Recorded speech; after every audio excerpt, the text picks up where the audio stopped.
करेगा उसी पे रेंगोगे।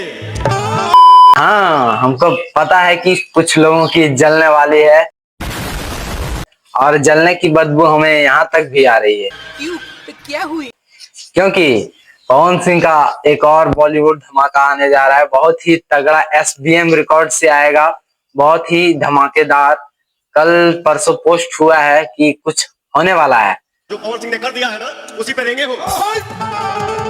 जो पवन सिंह ने किया उसी पे रेंग रहे हो। अब क्या होने वाला है कि भोजपुरी में तबाही आने वाला है। तो जिस गाने का बोल रहेगा कमरिया पे साड़ी, पवन सिंह का है सॉन्ग। बहुत ही सिर्फ इसको पवन सिंह ही गाए हैं, कोई फीमेल एक्ट्रेस सिंगर नहीं है। एक्ट्रेस है लेकिन सिंगर नहीं है फीमेल, तो सिर्फ पवन सिंह सिंगर है इसमें। बहुत ही धमाकेदार होने वाला है। तो ठीक है, मिलते हैं आप लोगों के साथ नेक्स्ट वीडियो में। लेकिन अगर आप चैनल पर नए हो तो चैनल को सब्सक्राइब जरूर कीजिए।